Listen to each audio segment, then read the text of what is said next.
안녕하세요. 윤동영 목사입니다. 이것만은 알자 기독교 핵심 교리 네 번째 시간입니다. 오늘 이 시간에는 하나님은 누구신가에 대해서 두 번째로 강의를 하도록 하겠습니다. 지난 시간에 하나님이 어떤 분이신지 하나님의 속성 또 하나님의 존재에 대해서 우리가 살펴보았습니다. 오늘은 하나님에 대한 교리 두 번째 시간인데 그 하나님께서 어떤 일을 하시는지에 대해서 배워보도록 하겠습니다. 여러분은 하나님께서 하시는 일이라고 하면은 어떤 생각이 떠오르십니까? 사람을 구원하시는 일, 또 우주 만물을 다스리시는 일, 악인을 벌하시는 일, 이런 생각들을 할 수 있지요. 근데 하나님은 이처럼 일하시는 분이다라고 할 수 있습니다. 간혹 어떤 사람은 하나님은 가만히 계시는 분이다. 하나님께서 이 세상을 창조하고 나서 그 세상을 그대로 내버려 두시는 분이고 더 이상 관여하지 않는다. 이렇게 주장하는 사람들도 있습니다. 마치 이 시계 제조공과 같아서 시계 제조공이 시계를 만들지만 그 만들고 나서는 시계를 그냥 내버려 두고 저절로 돌아가게 하지요. 마찬가지로 하나님은 세상을 창조하시지만 세상에 더 이상 관여하지는 않는 분으로 주장하는 사람들도 있는데 성경은 결코 그렇게 말하지 않습니다. 하나님은 지금도 여전히 일하고 계시는 분이다라는 것이죠. 그럼 하나님은 어떤 일을 하실까요? 오늘 강의에서는 이제 이렇게 하나님께서 어떤 일을 하시는지에 대해서 살펴보도록 하겠습니다. 크게 세 가지를 말할 수 있는데 하나님의 작정, 그 다음에 하나님의 창조, 하나님의 섭리입니다. 또 하나님의 구속, 하나님의 완성이라는 일도 하나님의 일로 우리가 이해할 수 있는데 오늘 이 시간에는 하나님의 작정, 창조, 섭리 세 가지를 살펴보고 구속, 완성에 대해서는 이어진 강의에서 다루도록 하겠습니다. 그럼 하나님의 작정입니다. 작정이라는 말은 무엇이냐? 하나님의 영원하신 계획과 뜻이다 라고 볼 수 있습니다. 에베소서 1장 11절을 보면 모든 일을 그 마음의 원대로 역사하시는 자의 뜻을 따라 우리가 예정을 입어 그 안에서 기업이 되었으니, 즉 여기서 모든 일을 그 마음의 원대로 역사하시는 자의 뜻을 따라 이렇게 말하고 있죠. 모든 일이 하나님의 뜻과 계획에 따라서 일어난다라고 말할 수 있습니다. 우주의 역사 속에서 일어나는 모든 일들은 하나님의 계획과 뜻과 목적에 따라서 일어난다, 또 발생한다라는 것이지요. 다시 말하면 하나님의 계획 속에 있지 않으면 그 어떤 일도 일어날 수 없다는 것입니다. 그냥 우연히 일어나거나 어떤 운명이나 숙명에 의한 일은 없다는 것이지요. 하나님의 이 작정, 하나님의 계획, 하나님의 뜻, 이것은 모든 영역, 모든 일들을 다 포함하는 것입니다. 그리고 하나님의 작정은 반드시 이루어지는 것이지요. 하나님의 속성과 관련이 있습니다. 하나님께서는 전지하신 분이시고 전능하신 분이시고 영원하신 분이시고 완전하신 분이십니다. 우리 지난 시간에 배웠습니다. 그렇기 때문에 하나님의 계획은 영원한 계획이고 그 뜻은 완전하게 성취가 되는 것이지요. 하나님께서 만약에 하나님이 모르는 일이 일어난다? 또 하나님의 계획 속에 없는 그런 일들이 발생한다? 하나님이 통제하지 못하는 어떤 일들이 일어난다는 것은 하나님의 속성과 충돌되는 것이죠. 만약에 그런 일이 일어난다면, 어떤 우연의 일이 있다면 더 이상 하나님은 하나님이 되실 수가 없는 것이지요. 이처럼 하나님의 이 작정은 영원하신 계획과 뜻인데 이것은 마치 하나님께서 어떤 건축물을 지으실 때 그 건축물을 계획하고 또 준비하는 어떤 건축가가 가지고 있는 설계도, 청사진, 또 공정 스케줄과 같다고 볼 수 있습니다. 건축가는 건축의 전 과정에 있어서 치밀한 계획을 가지고 작업을 하는 것이죠. 그래서 설계도에 따라서, 청사진에 따라서 또 건축 공정 스케줄에 따라서 건축을 하는 것입니다. 그것이 바로 하나님의 작정이다라고 볼 수 있습니다. 결국 하나님의 작정은 세상을 창조하기 전에 영원 안에서 그분께서 자유롭게 세우신 뜻이다라고 볼 수 있습니다. 그래서 하나님의 이 작정은 모든 만물을 대상으로 하고 모든 만물의 생성, 그 다음에 유지, 소멸을 다 포함하는 것이다 라고 말할 수 있습니다.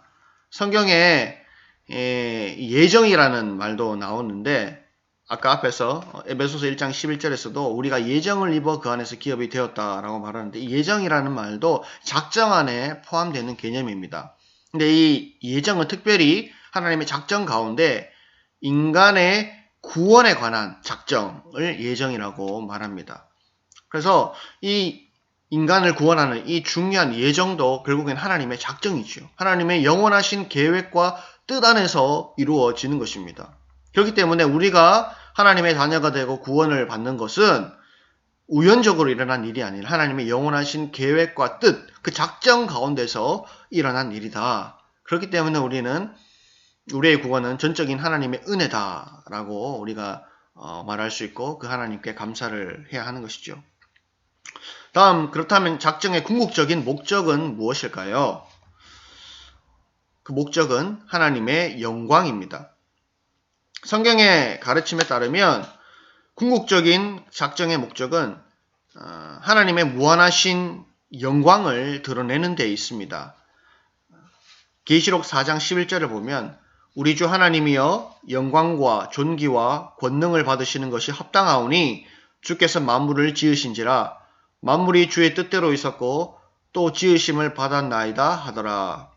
예, 이처럼 하나님은 자신의 영광을 드러내시기 위해서 그분의 아름다우심, 선하심, 그분의 존귀와 권능을 드러내기 위해서 모든 일을 작정하시고 그 작정을 이루어 가시는 것입니다.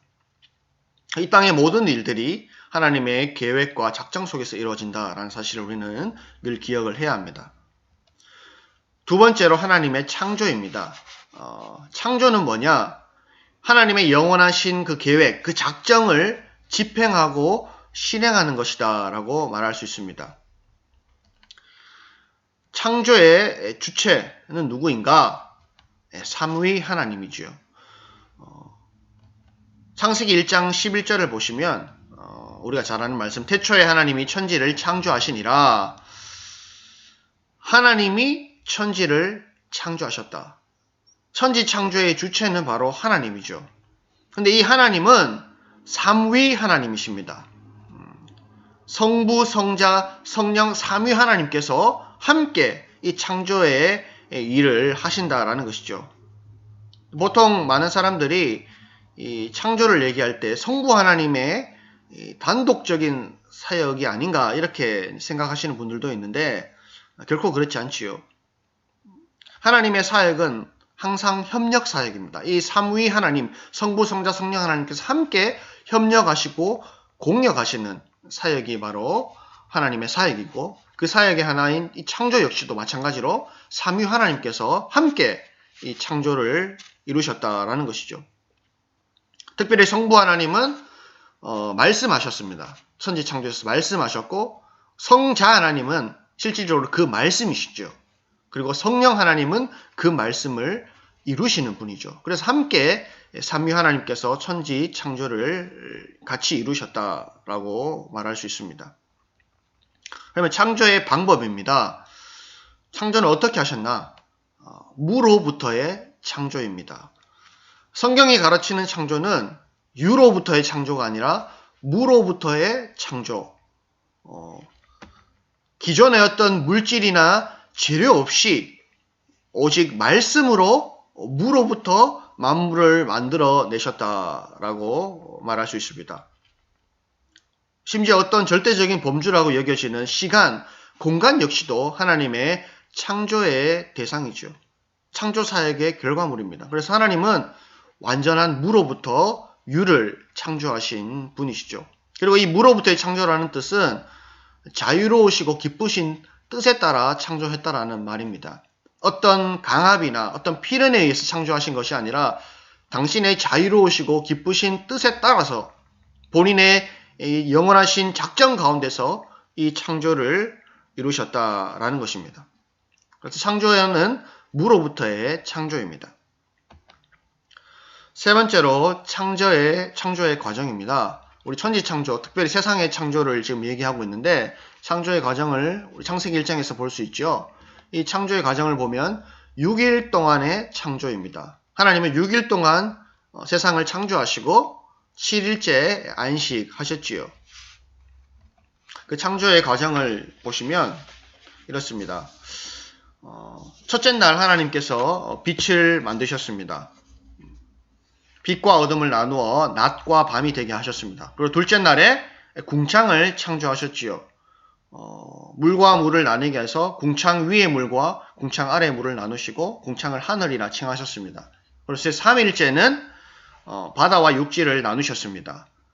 그리고 육지에 각종 식물과 나무를 만드셨습니다. 그리고 제4일에는 하늘의 해와 달과 별들을 만드셨고요.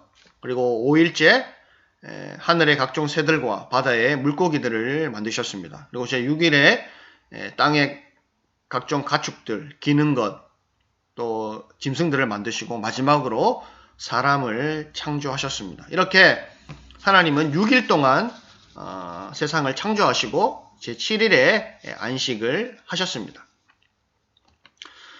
그럼 이 창조의 결과가 뭐냐? 창조의 결과는 선한 창조입니다.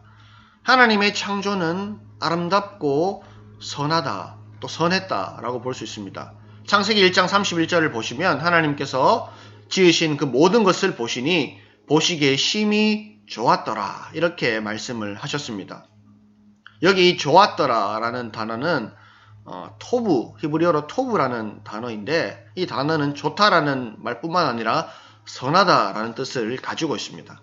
하나님께서 만드신 이 창조는 정말 선한 창조, 보시기에 너무너무 아름다운 완벽한 조화로움을 가진 창조다라고 볼 수 있습니다. 그래서 성경의 1장에 보시면 보시기에 심히 좋았더라라는 이 문구가 무려 7번 기록이 되어 있습니다.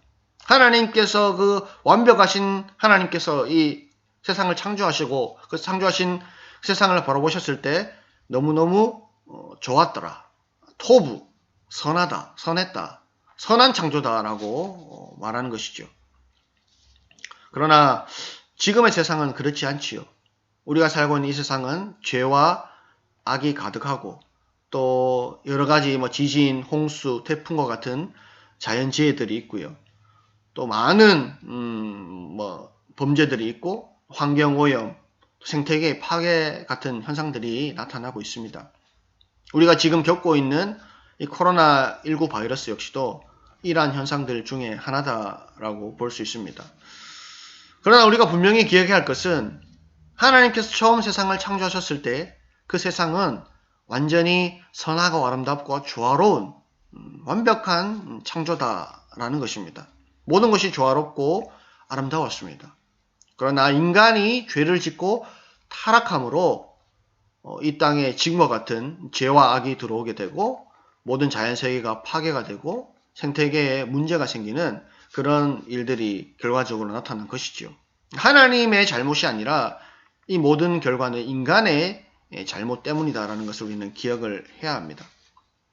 그렇게 이 하나님의 처음 그 에덴의 그 회복은 단지 하나님과 인간 간의 그 깨어진 관계의 회복뿐만 아니라 인간과 인간과의 관계, 더 나아가 인간과 자연과의 관계도 회복이 되는 것을 포함하고 있다라는 것입니다. 창조의 목적입니다. 창조의 목적 역시 하나님의 영광입니다. 하나님께서 세상을 창조하신 이유는 자신의 영광을 드러내시기 위해서입니다. 하나님께서 심심하셔서 하나님께서 할 일이 없으셔서 하나님이 외로우셔서 창조를 하신 것이 아니라 하나님 자신의 그 선하시고 아름다우시고 영광스러우신 그 존귀하심을 세상 가운데 드러내시기 위해서 자신의 영광을 나타내시기 위해서 세상을 창조하신 것입니다. 하나님은 사실 그 존재만으로 영광스러우시지만 이런 창조의 행위를 통해서 자신의 영광을 표현하시고 선포하시고 드러내신다라는 것입니다. 로마서 11장 36절 만물이 주에게서 나오고 주로 말미암고 주에게로 돌아감이라 그에게 영광이 세세에 있을지어다. 아멘. 만물이 주에게서 나오고 주로 말미암고 주에게로 돌아갑니다. 그렇기 때문에 모든 영광은 모든 창조물은 하나님께 돌려져야 하죠. 하나님께 영광을 돌려드리는 것이 마땅하다라는 것입니다. 창조론에서 배워야 할 교훈이 무엇일까요? 첫 번째로 세속주의에 빠지거나 세상을 우상화해서는 안 된다라는 것입니다. 우리가 살아가는 이 세상은 영원한 것이 아닙니다. 또 스스로 존재하는 것도 아니죠. 하나님께서 이 세상을 시작하셨습니다. 세상을 창조하셨습니다. 그리고 하나님께서 이 세상을 보존하시고 다스리고 계시죠. 그렇기 때문에 우리는 이 세상을 우상화해서는 결코 안 됩니다. 세상이 우상화되어서는 안 되고 오직 우리가 믿고 섬겨야 될 대상은 하나님밖에 없는 것이죠. 그래서 이 세상에 있는 물질들, 썩어 없어져 버릴 것들, 그런 것들을 우리는 결코 우상화해서는 안 되는 것이죠. 많은 사람들이 우상화하고 있는 돈, 권력, 명예, 쾌락 이런 것들을 우리는 결코 우상화해서는 안 됩니다. 우리 자신도 마찬가지예요. 우리도 자신도 영원한 존재가 아니지요. 타락한 죄인에 불과한 우리 자신도 우상화해서는 안 되죠. 그래서 세속주의에 빠지거나 쾌락주의에 빠지거나 성공주의에 빠져서 오직 세상에만 함몰되어 가는 그런 사람이 되어서는 안 된다라는 것입니다. 두 번째로 세상으로부터 도피하거나 세상을 부인해서도 안 되지요. 우리는 세상에 완전히 동화되지 말아야 합니다. 그러나 반대로 완전히 세상으로부터 도피하거나 세상을 부인해서도 안 되는 것입니다. 하나님은 여전히 이 세상을 다스리고 계시고 이 세상 가운데 주인 되시고 통치하고 계시기 때문이죠. 또 우리가 이 땅 가운데 살아가고 있기 때문이죠. 우리는 하나님을 믿기 때문에 세상과 단절하여서 산속에 들어가서 돌을 닦고 산다. 그것은 옳지 못합니다. 우리는 하나님께서 만드신 이 세상, 어쨌든 하나님께서 이 세상을 선하게 아름답게 만드셨는데 우리는 그 세상을 다시금 하나님께서 원래 계획하셨던 그 모습으로 회복시키기 위해서 우리는 노력하고 또 그렇게 우리는 수고하고 일해야 하는 것이죠. 세상을 도피해서도 안 되고 반대로 세상 가운데 완전히 빠져서 동화되어서도 안 된다는 것입니다. 세 번째로 세상의 청지기로서의 사명을 다해야 한다. 하나님께서 만드신 이 세상은 선하고 아름다운 세상입니다. 그렇지만 지금은 인간의 죄와 타락으로 인해서 많은 문제점들이 있지만 그럼에도 불구하고 우리는 하나님의 자녀로서 하나님 만드신 이 세상, 하나님이 통치하시는 이 세상을 우리가 기억하고 우리의 자리에서 하나님의 나라를 이 땅 가운데 회복시키기 위해서 노력하고 수고해야 하는 것이죠. 우리가 가정에서 또 직장에서 교회에서 하나님의 자녀답게 하나님의 말씀에 따라 거룩하게 살아가는 그 일들이 바로 우리의 무너져 있는 가정, 또 무너져 있는 직장과 이 교회를 회복시키는 일에 이바지하는 것이죠. 그래서 우리는 하나님의 청지기로서 세상 가운데 성실하게 하나님의 뜻을 이뤄가고 하나님 나라를 회복시키는 일에 동참을 해야 하는 것이죠. 하나님께서 사람에게 세상을 주시면서 이 세상을 다스리라 하셨습니다.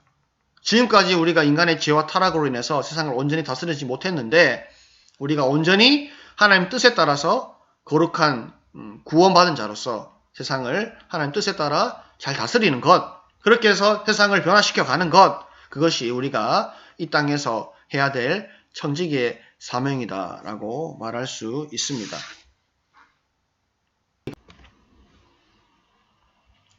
다음으로 하나님의 섭리입니다. 이 섭리는 뭐냐? 하나님께서 창조하신 모든 피조 세계에 대한 그의 계속적인 돌보심, 보존과 다스리심, 통치입니다. 하나님께서 이 창조하신 이 모든 피조 세계를 그냥 내버려 두지 아니하시고 계속해서 돌보시고 보존하시고 다스리시고 통치하신다라는 것이죠. 하나님의 전능하심, 전지하심, 하나님의 부요한 지혜와 지식으로 하나님 창조하신 피조 세계를 계속해서 돌보고 계시고 다스리고 계십니다. 그렇게 해서 하나님께서 계획하신 그 일들을 이뤄 가시는 것이죠. 이것이 하나님의 섭리입니다.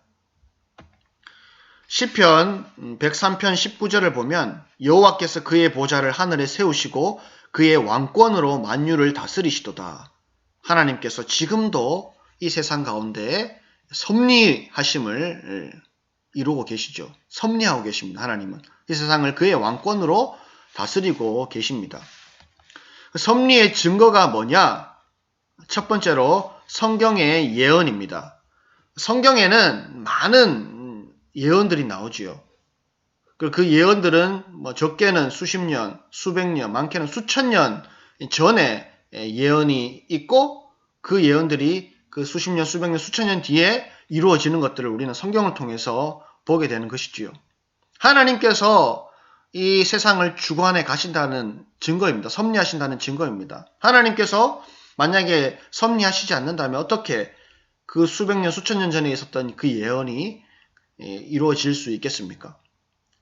선지자들의 그 수많은 예언들이 다 때가 되어 이루어지는 것은 하나님께서 이 세상을 다스리고 섭리해 가신다는 증거다라고 말할 수 있습니다. 두 번째로는 기도의 응답입니다. 하나님께서 모든 것을 주관하신다는 것을 믿지 않는다면 기도할 이유가 없는 것이죠. 기도의 의미가 없습니다. 우리는 하나님께 기도합니다. 우리의 어떤 문제나 우리의 소원을 두고 기도하지요. 비가 오게 해주십시오. 질병이 낫게 해주십시오. 우리 또 자녀의 문제를 두고 또 여러 가지 사업의 문제들을 두고 이런 일들을 가지고 문제들을 가지고 하나님 앞에 기도하지요. 기도하는 이유가 무엇입니까? 하나님께서 응답해 주시고 선하게 인도해 주시기를 간구하는 것이죠. 하나님께서 섭리하신다는 것을 믿기 때문에 우리는 그 믿음을 가지고 기도하는 것이죠. 만약에 하나님의 섭리를 믿지 않는다면 우리는 기도하지 않을 것입니다. 기도할 이유가 없는 것입니다. 우리가 기도하는 그 믿음의 근거는 바로 하나님의 섭리에 있다라는 것입니다. 세 번째로는 기적의 역사입니다. 하나님께서 섭리하시기 때문에 기적이 일어나는 것이지요. 기적은 자연의 법칙을 뛰어넘는 것입니다. 성경에 보면 많은 기적들이 나옵니다. 홍해 바다가 갈라지고 또 태양이 멈추고 요단강이 갈라지고 또 물이 포도주가 되고 죽은 자가 살아나고 이런 수많은 기적들은 하나님의 역사와 섭리이죠. 하나님께서 지금도 이 세상 가운데 일하고 계심을 보여주시는 것입니다. 하나님의 섭리가 아니면은 이런 기적은 결코 일어나지 않지요. 그래서 이러한 성경의 예언, 기도의 응답, 기적의 역사가 바로 하나님의 섭리를 증거하고 있습니다. 세 번째로는 섭리의 종류입니다. 섭리는 크게 일반 섭리와 특별 섭리로 나눌 수 있습니다. 일반 섭리는 그 대상이 우주 만물 전체입니다. 하나님께서 모든 우주 만물 전체를 보존하시고 통치하고 다스리시는데 특별히 하나님께서 우리 사람을 다스리실 때 하나님을 믿는 자든지 믿지 않는 자든지 동일하게 햇볕을 비춰주시고 또 비를 주시고 이렇게 하잖아요. 이런 것들이 바로 일반 섭리다라고 말할 수 있습니다. 그래서 우리는 하나님께서 인간이 이 땅 가운데 살아갈 수 있는 환경을 동일하게 제공해 주십니다. 공기도 주시고 사계절도 주시고 때를 따라 비를 주시고 이런 일들을 통해서 이 세상을 보존해 가시는 것이죠. 하나님께서 만약에 비를 주시지 않고 공기를 주시지 않는다면 이 세상은 보존되고 유지될 수가 없는 것입니다. 하나님은 이렇게 세상을 일반적인 섭리 가운데 이끌어 가십니다. 특별히 이 자연세계는 하나님께서 자연 법칙을 두셔서 그 자연세계가 돌아가게 하시고 이 인간 사회는 도덕법을 주셔서 이 사회가 돌아가게 하시죠. 또 우리 인간의 정신은 이 양심에 따라서 우리가 살아갈 수 있도록 하나님께서 섭리하십니다. 하나님은 섭리하실 때 이처럼 자연 법칙과 도덕법과 양심에 따라서 섭리해 가시는 것이죠. 이것이 하나님의 일반적인 섭리다라고 말할 수 있습니다. 그 다음에 특별 섭리가 있습니다.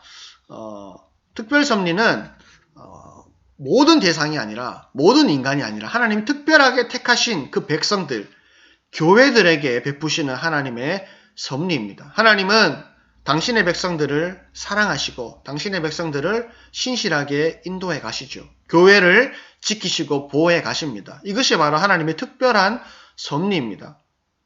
하나님은 당신의 백성들을 구원하십니다.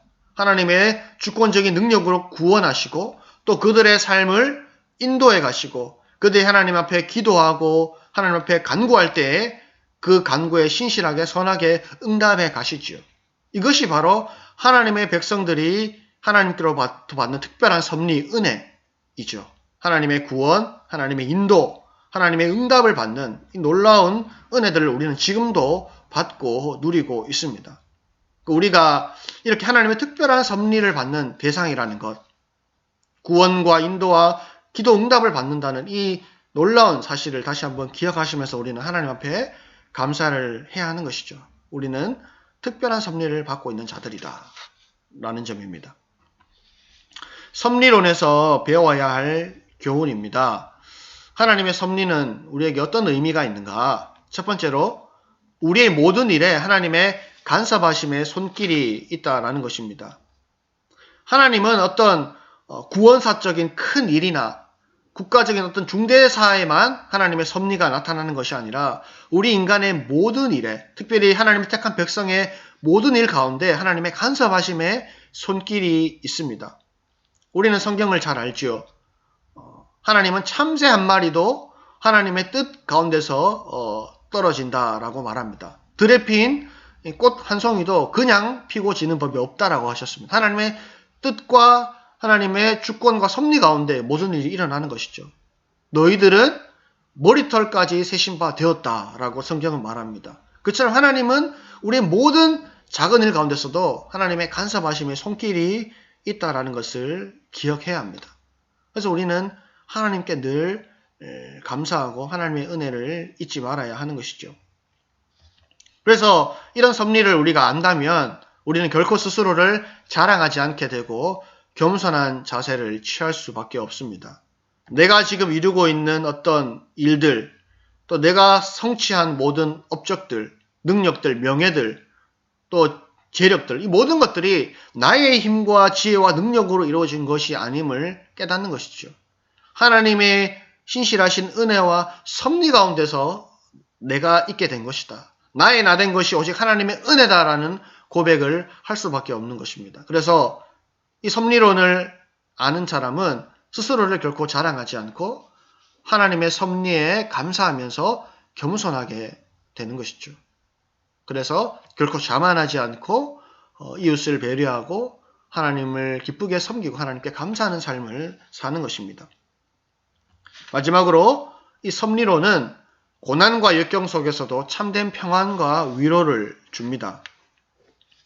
우리가 잘 아는 로마서 8장 28절에 보면 하나님을 사랑하는 자 곧 그의 뜻대로 부르심을 입은 자들에게는 모든 것이 합력하여 선을 이룬다라고 말씀하십니다. 하나님의 섭리 가운데 있음을 우리가 기억한다면 우리에게 일어나는 모든 일들로 인해서 절망하거나 낙심하지 않습니다.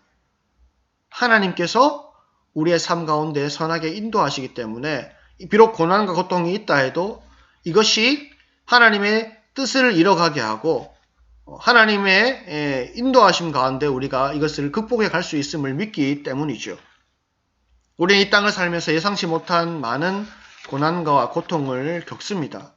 근데 하나님의 섭리를 모른다면, 하나님의 간섭하심을 우리가 깨닫지 못한다면 우리는 우리 자신만 바라보게 되고 그 상황과 환경 가운데 절망하고 주저앉을 수밖에 없습니다. 그러나 하나님이 우리 가운데 특별한 섭리를 하고 계심을 기억한다면 내가 어떠한 자리와 상황 가운데 있어도 하나님께서 그와 나와 함께 하심을 믿고 그 하나님을 신뢰하고 기도하고 의지함으로 우리는 하나님 주시는 위로와 평안을 누리게 되는 것입니다.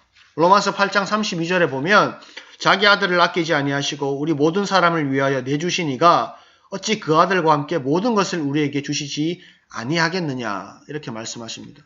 하나님께서는 자신의 독생자 예수 그리스도까지 우리를 위해서 내어주신 분이십니다. 그만큼 우리를 사랑하시는 분이시기 때문에 우리가 그 하나님의 사랑과 또 나를 향한 하나님의 섭리를 깨닫게 된다면 우리는 우리에게 주어진 어떤 고난과 역경 가운데 절망하지 아니하고 하나님을 더 신뢰하고 붙들고 의지하면서 하나님 주시는 위로와 평안을 누릴 수 있다는 것이죠.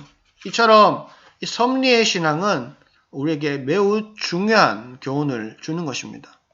우리가 하나님의 인도와 손길 가운데 간섭하심 가운데 있음을 기억하게 하고 분명하게 믿음으로 하나님을 신뢰하며 신앙생활을 할 수 있게 하는 것입니다. 오늘 이렇게 하나님께서 하시는 일에 대해서 배웠습니다. 하나님은 작정하시고 또 창조하시고 그 창조하신 대상을 섭리해 가시는 분이십니다. 하나님은 지금도 일하고 계십니다. 우리 가운데 일하고 계시고 우리 공동체와 교회와 이 나라와 온 세계 가운데 일하고 계십니다. 그 하나님을 우리가 신뢰함으로 믿음으로 하나님 주시는 평안 가운데 거하시는 저와 여러분이 될 수 있기를 간절히 소망합니다. 이상으로 오늘 강의를 마치고 다음 시간에 다시 뵙겠습니다. 감사합니다.